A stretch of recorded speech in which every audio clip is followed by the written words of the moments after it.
A few years ago, I was preparing myself for my first visit to India. So the people who I know started to ask me what India has apart from slums, yoga and Bollywood. Many of my well-wishers warned me about my safety in India, as they had heard the news of rapes from media. But they got completely shocked when I explained to them that actually our own Western countries have a lot more rapes than India, and the correct way to understand the statistics of a crime is not by numbers, but by proportions. Due to a massive population that India has, the numbers of a crime can easily go very high, but in proportions, India is so much better than us. Only when I explained this to my well-wishers, they realized how our media had been manipulating us, and it still continues to do so. Whenever I am back in Poland or in any part of Europe, I am asked if India is interesting to travel at all. So many people around the world have a very low awareness about this country, and today I am going to tell my friends and the world citizens about India. Before I start to tell you what this country has, let me start it with a small example that one can so easily see on the streets of India. We all know how an average poor man in Europe finds it nearly impossible to take his family out to the cinemas, entertainment parks, or for a dinner, because they all cost a lot of money.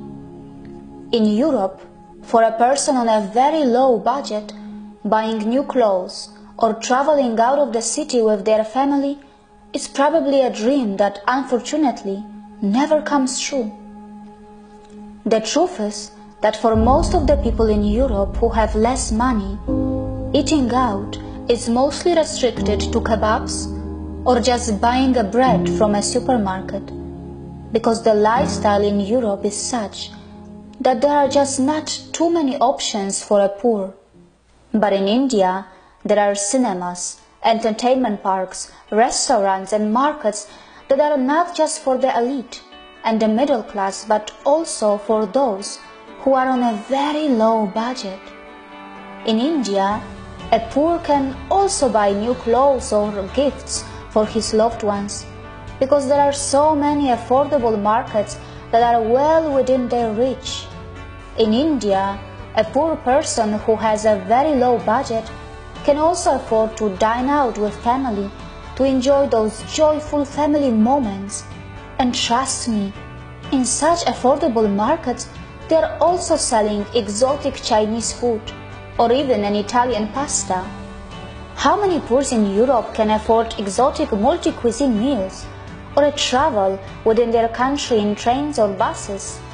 In India, there are just so many types of options and lifestyles which come in all kinds of budgets.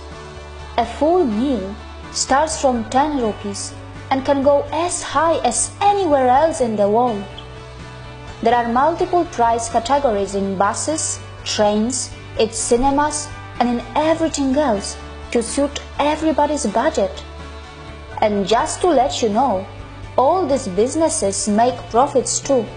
The super low cost and affordable markets of India are also visited by the middle class people, and many times even the richest, because they got a good bargain or they just love the atmosphere of such places that are so full of life and energy.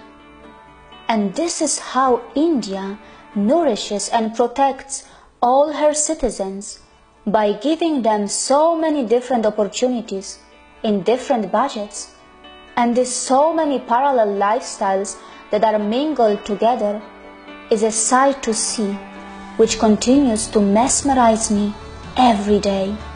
I like to travel in India because it has a plenty to offer.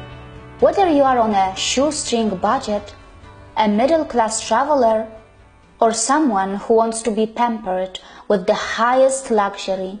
Whether you are a tourist, a professional, a spirituality seeker, or someone who wants to be benefited by India's medical tourism, this country welcomes everyone without any prejudice, from its salt flats to its rainforest, from its pristine islands to its volcanoes, from its cold desert of Ladakh to its great Thar desert of Rajasthan and Gujarat, from its rich jungle safaris to its mysterious ancient tribes who continue their story even today.